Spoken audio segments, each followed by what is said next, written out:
Hello, hello, bienvenue sur le podcast Pro et Serein, où nous pensons que les techniques qui facilitent la vie pro et perso devraient être connues du plus grand nombre. Nous testons et validons pour vous ce qui, selon nous, marche le mieux, pour vous permettre de vivre votre vie selon vos propres termes. Bonjour Geoffrey, bonjour Jean-Philippe, comment allez-vous ? Salut Romain, salut Jean-Philippe, bonjour à toutes et tous. Bonjour à tous, ça va pas mal. Content de vous retrouver pour cet épisode.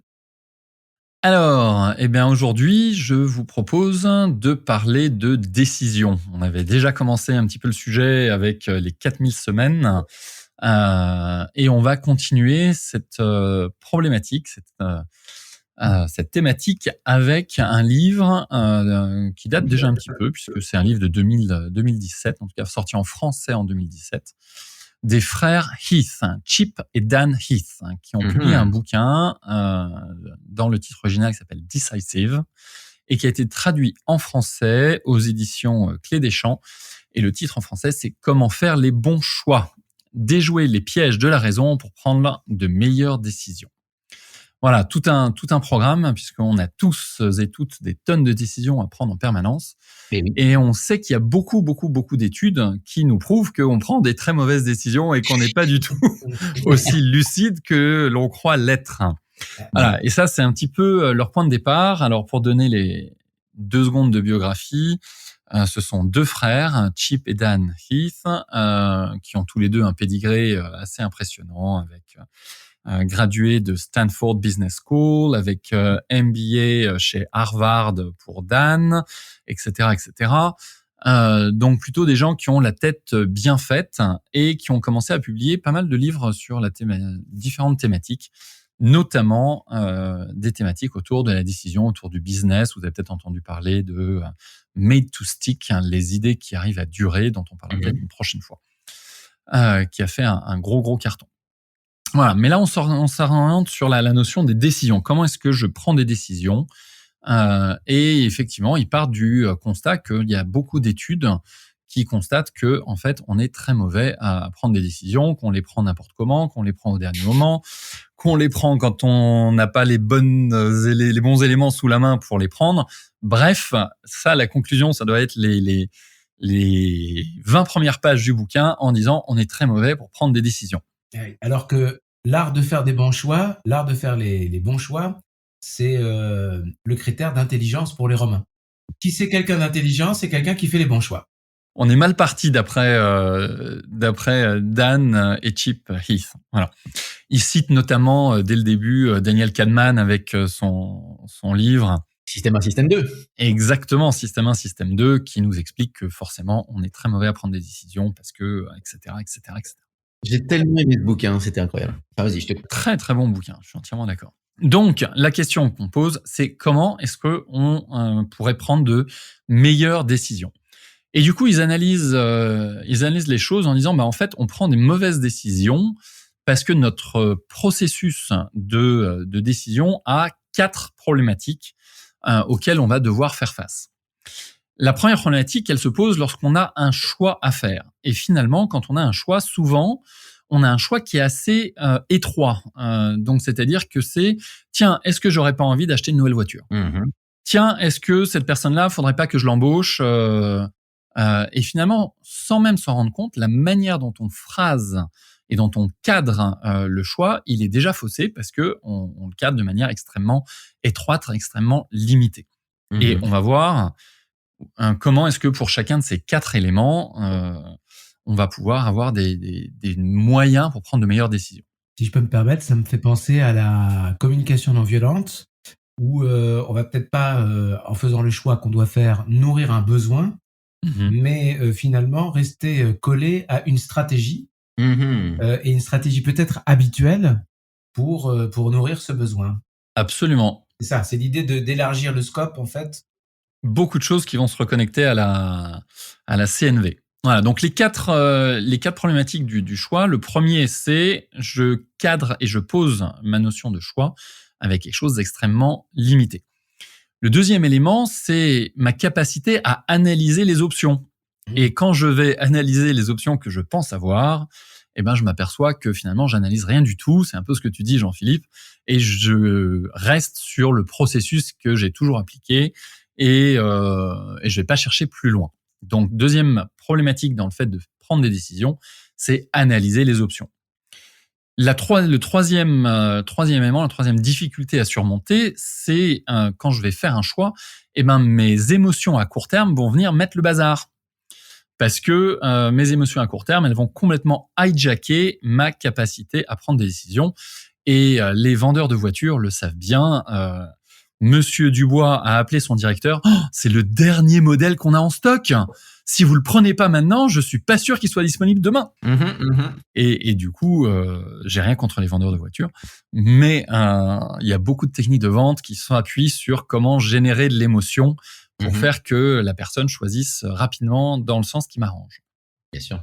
Et quatrième difficulté sur le fait de prendre des bonnes décisions, c'est notre capacité à analyser la décision a posteriori, où en général, on a tendance à se faire trop confiance, étant surconfiance de la capacité d'analyse et de conséquence de la décision qu'on va prendre. C'est-à-dire, une fois qu'on l'a prise, une fois qu'on a pris la décision, revenir dessus en se demandant si c'était la bonne chose à faire, c'est ça ? Ça peut être ça, ça peut être aussi la capacité qu'on a à évaluer la décision qu'on a prise a posteriori. C'est-à-dire, est-ce qu'on prend le temps de réfléchir à la décision qu'on a prise et est-ce qu'on prend le temps de se poser la question, tiens, j'ai pris une décision il y a 2 mois, est-ce que c'était la bonne ou pas ? Ok, c'est ça. Où le truc est complètement entériné et on passe et voilà. On re-questionne pas la décision. On re-questionne pas la décision. Et quand on prend cette décision-là, on imagine qu'on aura forcément la bonne réponse par la suite. Voilà, donc 4 problématiques qui se posent quand on a dans notre processus de décision. 1, la manière dont je pose le choix est généralement très cadrée, très serrée, avec pas beaucoup d'options. Deuxièmement, ma capacité à analyser les options, finalement, est assez limitée. Troisièmement, j'ai mes émotions à court terme qui viennent mettre le bazar dans ma capacité de choisir. Et quatrièmement, je suis trop en confiance quant à mon analyse de la décision qui a été prise.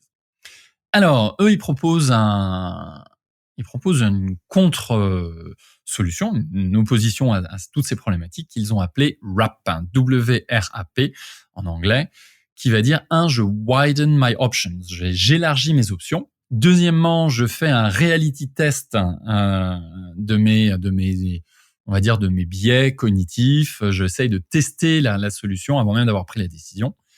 Troisièmement, je prends de la distance. Ça, c'est pour se distancer un peu des émotions court terme. Et quatrièmement, je me prépare. Je me prépare à quoi ? Je me prépare à avoir tort. Je me prépare à avoir fait le mauvais choix, parce qu'on va voir que lorsqu'on regarde les choses en perspective et qu'on se prépare à avoir pris le mauvais choix, et du coup, c'est beaucoup plus facile à digérer et la décision devient moins douloureuse. Allez, c'est parti. Premier élément, comment est-ce que je vais faire pour élargir mes options ? Donc, on s'aperçoit que souvent, mais même en business, c'est assez intéressant parce qu'ils analysent des cas de sociétés qui ont racheté d'autres sociétés en se disant, non pas est-ce qu'on doit acheter une société ou qu'est-ce qu'on pourrait faire de cet investissement-là, mais est-ce que telle société, on la rachète ou pas ? Et déjà, quand on pose la question en disant j'ai envie de racheter cette société, oui ou non, déjà, on a énormément limité ces options. Voilà. Donc, à partir du moment où on pose la question est-ce que je vais faire ça ou pas, c'est déjà qu'on est dans l'erreur d'un cadre qui est extrêmement limité. Donc, on va commencer par changer son vocabulaire en disant tiens, qu'est-ce que je pourrais faire si je fais pas ça ? Si j'achète pas cette boîte, si j'embauche pas telle personne, qu'est-ce que je pourrais faire avec le même montant du salaire, par exemple ? Je dirige une boîte et je considère embaucher telle personne. C'est pas une question de oui ou non. Est-ce que j'embauche telle personne ou pas ? C'est est-ce que j'embauche cette personne ? Est-ce que je pourrais embaucher quelqu'un d'autre ? Qu'est-ce que je pourrais faire avec ce budget-là ? Etc., etc. Et je vais essayer d'élargir mes choix. Romain, tu voulais intervenir ? Ouais, non, c'est ça. En fait, c'est questionner même c'est questionner la question, j'ai envie de dire. C'est exactement ça. Ça me rappelle un truc de Keith Cunningham, effectivement, dans la route de briques jaunes, là. C'est ça. T'as la question, mais en fait, pourquoi t'as cette question-là ? D'où t'es venue cette question-là ? Exactement, c'est remonter à la source. Est-ce que cette question-là est la bonne question ? C'est ça. Est-ce que ma question se pose en embaucher John ou pas, embaucher Samantha ou pas, voire embaucher John ou Samantha ? Mais en fait, ça peut être beaucoup, beaucoup plus large. Ah oui, c'est quel problème je cherche à résoudre finalement. Oui, c'est ça. À quoi ils vont servir, quel problème je veux résoudre, etc. Qu'est-ce que je peux faire avec le même budget ? Qu'est-ce que je peux avoir comme autre opportunité ? Voire, qu'est-ce qui se passe si j'embauche personne ? Oui. Par exemple, si j'embauche personne, ou si j'achète pas la voiture en question, ou si je rachète pas le business qu'on est venu me proposer, etc., etc. Et pour aller dans ce sens-là, il y a une question qui pose que j'ai trouvée très intéressante et que j'ai déjà utilisée plusieurs fois depuis que j'ai fini le bouquin, qui est « Et qu'est-ce que je ferais si aucune des options que je considère était viable ?» Par exemple, je suis dans le cas de figure où je considère embaucher un community manager pour gérer la réputation de la société sur Internet et faire du buzz. OK. Et donc, si je ne pouvais pas embaucher de community manager, qu'est-ce que je ferais à la place ? Si je pouvais pas acheter de voiture, qu'est-ce que je ferais à la place ? Et d'un seul coup, ça va nous forcer à élargir nos options et à chercher plein d'autres alternatives auxquelles on ne se serait pas forcément confronté si c'était une question oui ou non. Alors bien sûr que le oui ou non, c'est plus confortable parce que ça soulève moins de problématiques. Mais en tout cas, j'ai beaucoup aimé cette notion. Ça, c'est vraiment une des petites pépites que je garde du bouquin. Et si je ne pouvais pas faire ce que je suis en train de considérer, qu'est-ce que je ferais à la place ? Deuxième version pour élargir un petit peu les options, c'est ce qu'ils appellent le multitrack. Typiquement, c'est un truc de coach, ça, qu'on connaît bien, c'est au lieu de faire du « ou », est-ce que je peux pas faire du « et ».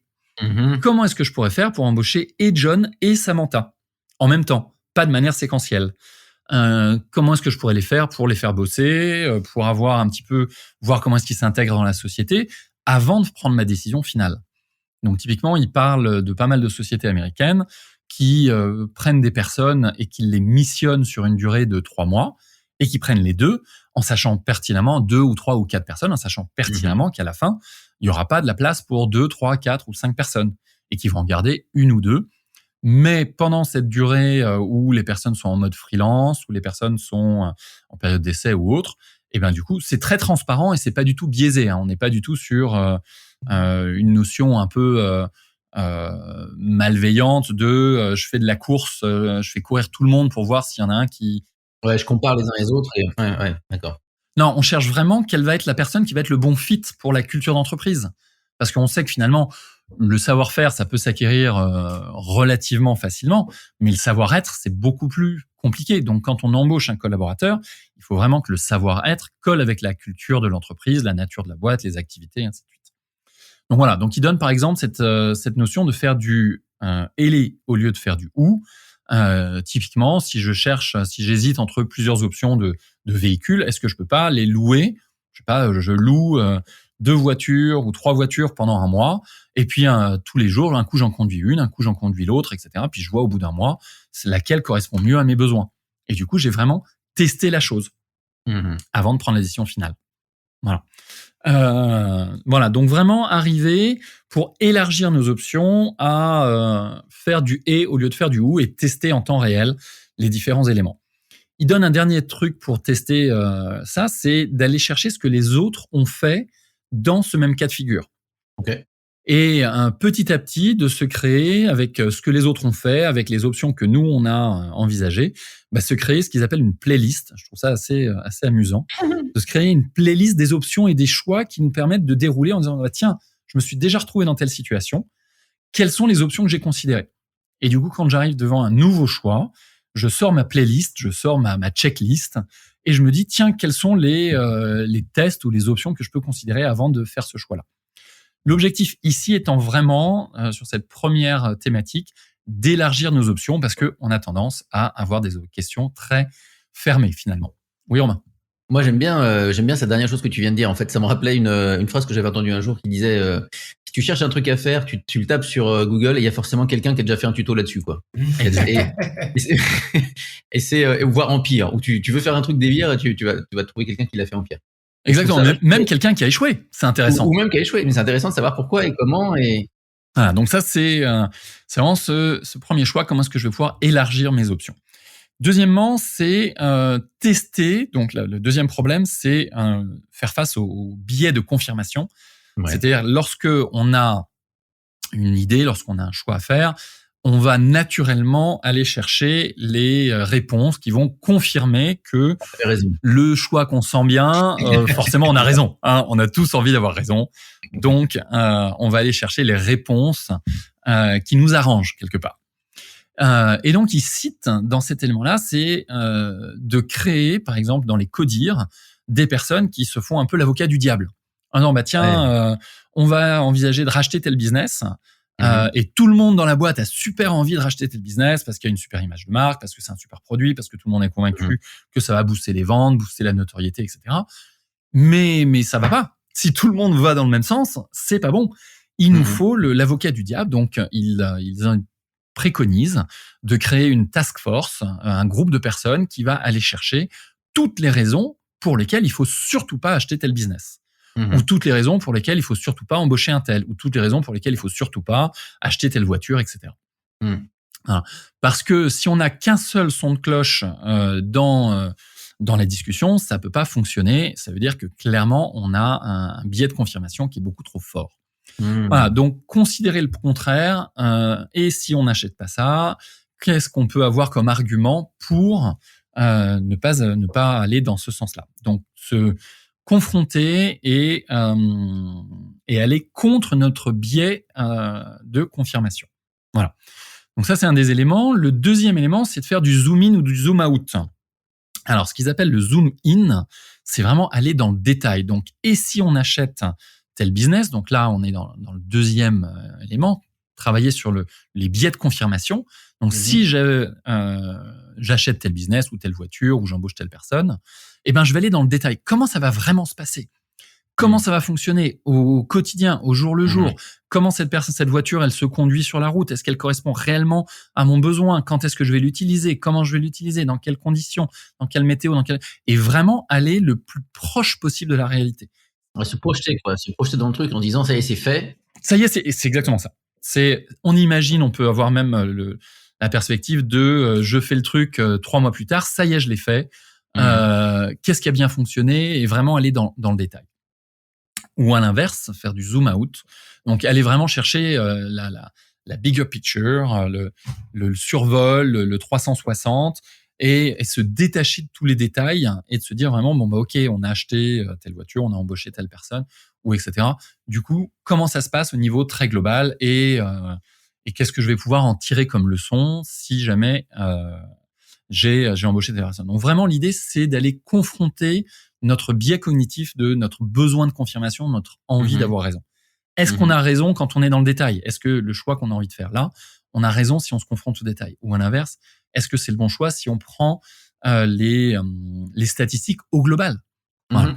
Combien quand on fait la bigger picture, vraiment le 360, combien de sociétés qui ont acheté d'autres sociétés de tel chiffre d'affaires ont réussi à les intégrer? Au bout de 3 ans, au bout de 5 ans. C'est aller chercher des stats, sortir complètement notre cas particulier de la situation. Et de dire, bon, bah, ok, moi, je vais être finalement une stat parmi plein d'autres. Et si je vais chercher toutes les stats de toutes les boîtes qui ont, qui font 100 millions de chiffre d'affaires et qui ont acheté des business de 20 millions, qu'est-ce qui a marché, qu'est-ce qui n'a pas marché? Ou même des boîtes de 50 millions qui ont racheté des business qui en font 120, qu'est-ce qui a marché, qu'est-ce qui n'a pas marché? Et accepter finalement l'idée que c'est pas avoir raison ou pas, c'est finalement on est au final juste une stat parmi d'autres. Et quand je prends de la hauteur, quand je prends du recul, bah, j'accepte ce fait-là, et du coup ça peut me donner des éléments pour aller à l'encontre de mon besoin de confirmation. Voilà. Et dernier point dans cet élément de confirmation qui rejoint un petit peu ce qu'on disait avant, faire du reality testing, c'est-à-dire c'est un peu ce qu'on entend beaucoup dans les growth hacking, c'est-à-dire que je fais des tests, je confronte mon idée à la réalité. Si je veux lancer un nouveau business, bien sûr que je vais penser que j'ai raison et que c'est un super business et que Minus et Cortex, Minus va conquérir le monde, pour ceux qui connaissent la référence. Mais dans la réalité, qu'est-ce qui va se passer? C'est-à-dire que je peux faire tout à fait un mini site web de 2 pages qui me prend 0, driver du trafic, envoyer du trafic sur ce mini site web et voir si les gens ont envie d'acheter mon produit ou pas. Voilà. Donc vraiment confronter mon biais de confirmation à la réalité et voir si ça va dans ce que je pense ou si à l'inverse peut-être pas, et il faut peut-être que je reconsidère les options. Voilà, donc ça c'est le deuxième point, c'est comment est-ce que je fais face à mon besoin de confirmation. Troisième élément, pour prendre des meilleures décisions, on va aller se confronter à nos émotions à court terme, qui ont un peu tendance à prendre le contrôle de nos choix, que ça soit pour choisir le restaurant de ce soir, ou la nouvelle voiture flambant neuve, ou le dernier iPhone, ou etc. Et d'un seul coup, on se rend compte, mais j'en ai absolument besoin. C'est un besoin urgentissime et il me le faut maintenant tout de suite. Voilà. Donc, on va aller prendre un petit peu de distance par rapport à ces émotions. Et j'aime beaucoup la proposition qui développe en disant c'est le 10-10-10. Alors, le 10-10-10, ça veut dire quoi ? Oui. Comment est-ce que je vais me sentir par rapport à ces décisions, une fois que je l'ai prise, dans 10 minutes, dans 10 mois et dans 10 ans ? Ah, rigolo, ouais. Et ça, je trouve que moi, ça fait écho avec le choix des tâches, par exemple. Si j'ai plusieurs priorités ou plusieurs trucs qui me semblent prioritaires, je peux à certains moments me dire, parce que forcément, émotionnellement, il y a un truc que j'ai pas du tout envie de faire, puis un truc qui va naturellement m'attirer. Mais si je suis un peu rationnel et que je me dis, bon voilà, j'ai 3-4 options là sur les 2 heures qui viennent, eh ben, je peux me poser la question de, pour ne pas me laisser attraper par mes émotions, comment est-ce que je me sentirais dans 10 minutes ou dans 10 mois ou dans 10 ans si j'ai fait la tâche A, la tâche B ou la tâche C. Laquelle va avoir un vrai impact. Alors effectivement, peut-être que cette tâche-là m'attire spontanément parce que ça m'amuse, parce que ça me plaît, parce que c'est facile. Mais est-ce que vraiment elle va avoir un impact sur mon business, sur mon année, sur mon chiffre d'affaires, sur ma disponibilité, ma présence, sur les gens dans mon entourage, et ainsi de suite. Donc le fait de considérer le résultat de mon choix à 10 minutes, à 10 mois ou à 10 ans va me donner de la perspective et va permettre de temporiser un petit peu mes émotions. J'aime bien ça. Autre élément que j'aime beaucoup par rapport à cette notion d'émotion, c'est si jamais mon meilleur ami avait ce choix à faire, qu'est-ce que je lui dirais qu'est-ce que je lui donnerais comme conseil ? Ok. Parce que des fois, il y a des choix qu'on fait pour nous-mêmes qui sont pas du tout les mêmes que que les conseils qu'on pourrait donner à nos meilleurs amis. Mais ça, non, jamais. Mais ça n'arrive qu'à moi, bien sûr. C'est bien connu. C'est-à-dire que si mon meilleur ami était dans la situation que je rencontre, quel est le conseil que je lui donnerais en disant, bah tiens, est-ce que tu prends tel job ou tel autre ? Voilà. Mais attends, c'est évident que tu vas pas te taper 1h15 le matin, 1h15 le soir. Regarde, t'as ta famille. Pour toi, ce qui est essentiel, c'est ta relation avec ta moitié. Pour toi, c'est etc., etc. Et du coup, bah, si j'avais mon meilleur ami qui était dans cette situation-là, la réponse que je lui donnerais, c'est évidemment, tu vas faire ça. Et en fait, pourquoi est-ce qu'on est en capacité de mieux voir la réponse ? C'est parce que quand on donne la réponse à quelqu'un d'extérieur, une tierce partie, bah finalement, on s'éloigne de la partie émotionnelle que l'on ressent. On distancie, ouais. On prend de la distance par rapport à nos propres ressentis émotionnels. Donc ça fait partie des outils qui préconisent pour prendre de la distance vis-à-vis des différents éléments émotionnels de la décision. Ça me fait penser, là, une question aussi, encore une fois, c'était le case Cunningham, mais je trouve vachement bien aussi celle-là, c'est de se dire, bon, qu'est-ce qui se passe si la décision que j'ai prise est un désastre total ? Et ça, c'est la première question. Mais la deuxième question, c'est est-ce que je peux vivre avec ce désastre total ? Exactement. Okay, finalement, un an après, avec ce désastre total, parce que des fois, oui, tu peux te dire, bon, j'ai foiré le truc, mais finalement, bon, un an après, je vis encore avec le truc. Ok. C'était la bonne décision à prendre à ce moment-là, parce que voilà, je suis encore, même si ça a été un désastre total, je suis encore en accord avec ces valeurs. Et c'est le troisième élément qui développe sur cette notion de priorité et de choix pour prendre de la distance vis-à-vis de nos émotions.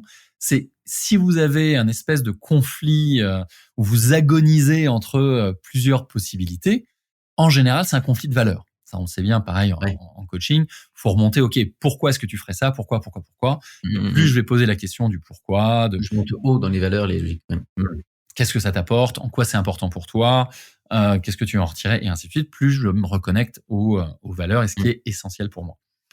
Et du coup, lorsque je vais arriver à identifier, en fonction de mes choix, les valeurs qui pèsent dans la balance, et bien à un moment, je vais pouvoir dire, bon, non, mais en fait, la valeur famille, c'est clair que pour moi, c'est plus important que la valeur finance. Ou à l'inverse, en ce moment, j'ai une problématique de finance qui doit prendre le pas sur une autre valeur et je vais pas faire telle activité ou aller voir telle personne parce que j'ai besoin de donner priorité à telle valeur ou à telle situation. Voilà. Donc se reconnecter à ces valeurs et accepter que finalement notre choix qu'on essaye d'exprimer à ce moment-là, c'est pas tellement un choix entre 2, 3 ou X solutions, c'est plutôt un choix entre différentes valeurs. Et en reconnectant à ces valeurs, je vais pouvoir prendre de distance vis-à-vis de la partie émotionnelle.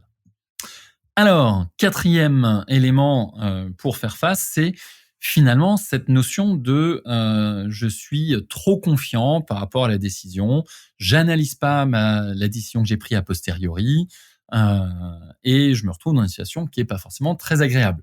Si jamais c'était un désastre complet, comme tu le mentionnais, Romain. Voilà.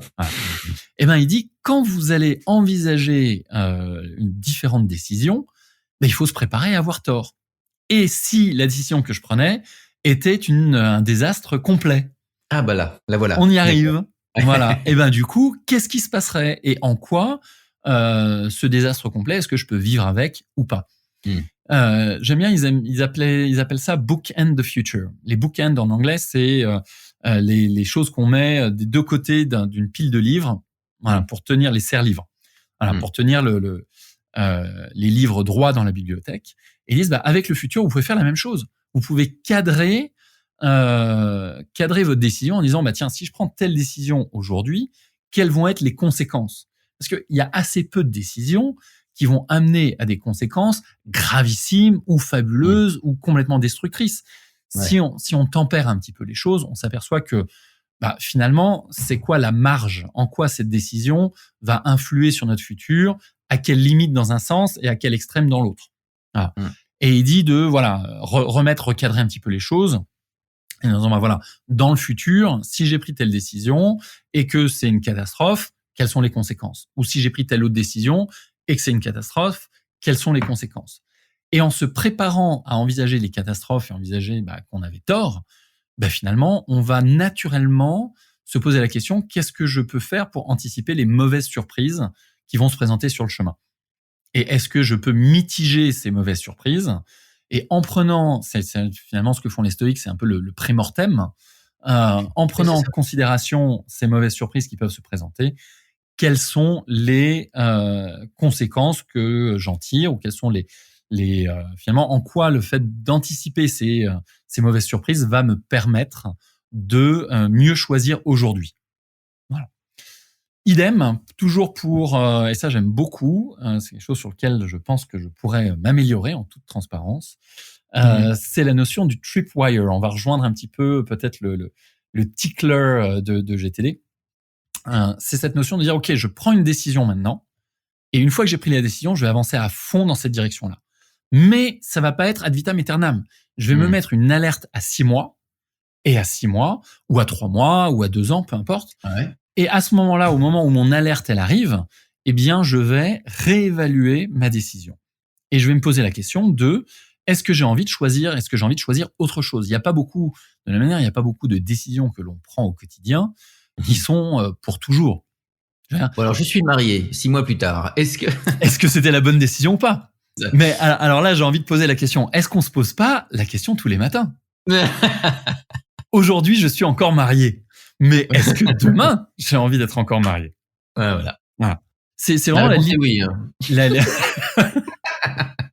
Pour ceux et celles qui nous écoutent, la réponse est oui, bien évidemment. Bien évidemment. Ou pas. Ou pas d'ailleurs. Mais là, oui. Allez, donc pour terminer sur cette notion, ce dernier point, de reconsidérer la décision dans le futur ou a posteriori, c'est effectivement de mettre un déclencheur, de mettre une alerte dans un tickler, dans un agenda, dans un système que vous pouvez avoir pour reconsidérer votre décision à 3 mois, à 6 mois, à 12 mois. Et se dire, OK, j'ai pris cette décision, je sais pas, le 15 mars, on est le 15 septembre, est-ce que c'était la bonne décision ou pas? Oui ou non. Et si c'était pas la bonne, et bien du coup, qu'est-ce que je peux faire à ce moment-là pour prendre une autre direction, pour envisager les choses différemment? Et quand on met cette alerte dans le calendrier et de se dire, à ce moment-là, je réévaluerai ma décision, eux, ce qu'ils défendent, c'est qu'il se passe 2 choses. C'est que, 1, on est libre de s'investir à fond dans la décision qu'on a prise, parce que c'est la décision qu'on a choisie, on va à fond dans cette direction-là, et c'est super, tout en sachant que à un moment, il va y avoir un jalon, il va y avoir une alerte qui va nous permettre de ne pas se perdre et de réévaluer la situation. Et du coup, on choisit plus facilement au moment où il faut prendre cette décision-là parce qu'on sait qu'on a ce jalon-là. Voilà un petit peu les différents éléments pour contrebalancer ce 4e point d'analyse de la décision en post-décision. Moi, je suis assez fan de ça. De toute façon, déjà, tout ce qui est poser des questions, tout ce qui est prendre un temps de recul, pas forcément être tout le temps à faire des choses, mais vraiment prendre ces temps réguliers de se dire, OK, 2 secondes, je me pose et justement, j'interroge tout, finalement. Toutes les décisions que je vais faire et je trouve que c'est très, très sain. Je suis d'accord. C'est même quelque chose qu'on pourrait envisager dans une revue trimestrielle, semestrielle, annuelle. Se dire, tiens, quelles sont les décisions que j'ai prises au cours des 3 derniers mois de la dernière année qui ont eu un impact? Quelles sont celles avec lesquelles, les décisions avec lesquelles je suis en accord? Quelles sont les décisions avec lesquelles je suis plus forcément en accord et que j'ai envie de remettre en question, etc., etc. Donc, voilà. Donc, je trouve que c'est assez intéressant de se poser ces questions. Et à l'inverse, quand on est dans l'exécution, on se pose pas de questions et on avance et on fonce et on fonce et on fonce. Et en catégorisant bien les 2 temps, du coup, je pense qu'on peut être beaucoup plus présent à chacun des 2 éléments.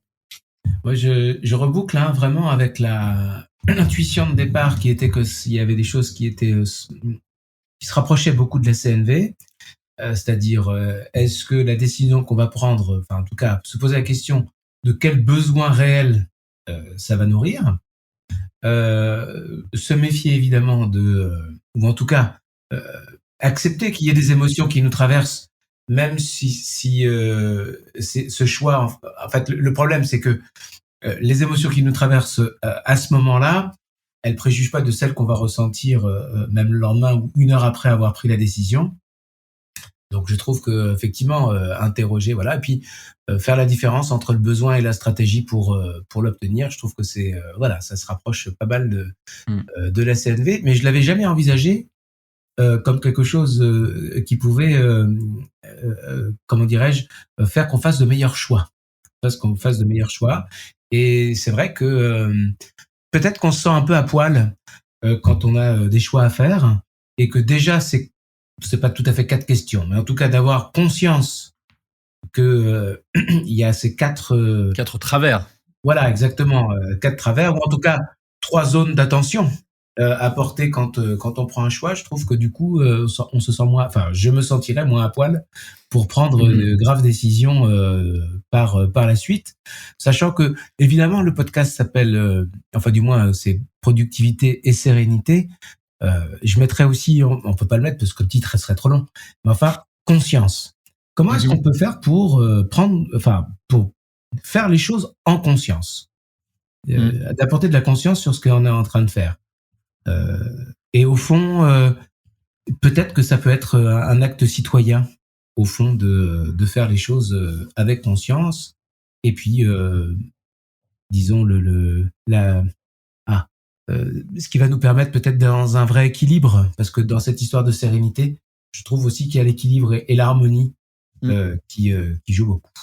Donc, je trouve que ça nourrit très très bien tout ça. Ouais, donc je te rejoins à fond là, vraiment là-dessus. Et ouais, moi j'ai toujours considéré que prendre une décision, finalement, on essaye de s'informer, on va faire des études, des analyses, des machins, etc. Mais toujours un peu pour se rassurer. Moi j'ai toujours eu l'impression que la décision, tu la prends d'instinct presque. Tu as un moment, tu te dis bon bah c'est ça. Et ce que j'aime bien là dans ce que tu nous montres, Geoffrey, c'est de se dire d'accord, l'instinct va venir, mais en même temps, j'ai peut-être quand même 2-3. Le questionnement peut m'aider à rationaliser la chose aussi. Ils disent bien que l'instinct, ça marche très très bien si c'est quelque chose que vous faites régulièrement. Ouais. C'est-à-dire que si c'est quelque chose que vous avez fait 10 000 fois, 100 000 fois, etc., l'instinct, ce sera parfait et et ça fonctionne. Si par contre, vous êtes dans un domaine que vous maîtrisez pas, l'instinct, il est complètement faussé. Ouais. Et un très bon exemple, c'est Steve Jobs, qui était persuadé que Segway, ça allait être la révolution du déplacement mobile individuel. Donc Segway, pour les auditeurs, je sais pas si vous connaissez, c'est des espèces de plateformes, machines qui permettent d'avancer électriques avec des roues, des gyropodes. Et Steve Jobs était convaincu que Segway était le déplacement du futur. Or, on sait très bien que Segway, ça a été un flop. On en voit quelques-uns encore, mais... Oui, on en voit encore quelques-uns. Puis aujourd'hui, il y a des gyropodes, il y en a partout sous des formes, des tas de formes différentes. Donc, ce qu'ils ont fait a énormément fait évoluer la société. Mais néanmoins, Segway s'est cassé la figure et n'a pas été un succès financier. J'ai une question. Tu as parlé du biais cognitif pour la prise de décision, qui consistait à ce qu'il y ait quelqu'un finalement d'autre, ou en tout cas d'agir par panique. C'est-à-dire quelqu'un qui te dit « Ouh là là là, il en reste bientôt plus. Vite, vite, vite, fais ton choix là maintenant et fais le choix de le prendre. » On sait aussi qu'il y a des façons de vendre, des process de vente où justement, on va te mettre en danger. On va te dire, mais oulala, vous avez pas ce truc-là. Est-ce que vous avez pensé à ce que ça va faire quand vous avez pas ce truc-là? Alors, on joue sur la peur. Est-ce qu'il y a d'autres biais cognitifs qui ont été identifiés par l'auteur et quels sont les plus importants biais cognitifs qui viennent nous pourrir notre décision? Alors, en fait, les biais cognitifs, il les identifie vraiment sur la deuxième problématique, c'est-à-dire que je vais aller chercher des confirmations que instinctivement j'ai envie de faire ça et ça me paraît bien, et du coup tout ce que je vais voir, ça va venir confirmer. Donc c'est vraiment le biais de confirmation. Ou alors les autres biais cognitifs, c'est sur la partie émotionnelle, c'est-à-dire jouer sur la peur de rater, la peur de pas être au même niveau que les voisins, la peur qu'il y en ait plus demain, etc., etc. Voilà. Donc oui, ils en parlent. Après, ils les nomment pas. C'est pas non plus des psychologues, donc ils les nomment pas peut-être de manière très très spécifique. Enfin, ils disent qu'il y en a, quoi. Ah oui, oui, absolument. D'accord, ok. Je pense qu'on peut justement. Tu parlais de système 1, système 2 en début de. On peut aller les regarder là-dedans parce qu'il a identifié pour le coup Kahneman tout un tas de biais. Bah écoute, merci beaucoup, Geoffrey. Avec grand plaisir. J'ai beaucoup aimé ce bouquin et je trouvais que ça méritait largement de le partager. Voilà. Alors le choix maintenant qui se propose aux auditeurs, c'est est-ce que je laisse un commentaire ou pas sur le forum, sachant que le forum va bientôt ne plus exister. Alors dépêchez-vous de mettre des commentaires. Alors, il existe, mais sous une forme différente. Il va évoluer. Ah oui, pardon, c'est ça. Non, dépêchez-vous parce qu'il ferme. Voilà. C'est ça. Allez, merci. À bientôt. À bientôt. Merci à tous. Pro et Serein, c'est fini pour aujourd'hui. J'espère que l'épisode vous a plu. Si c'est le cas, n'hésitez pas à vous abonner, à en parler autour de vous et pourquoi pas à nous laisser un commentaire soit sur votre plateforme préférée, soit même sur le forum du site www.proetserein.com qui est en accès libre à la lecture. Restez pro, restez serein et nous vous retrouvons au prochain épisode.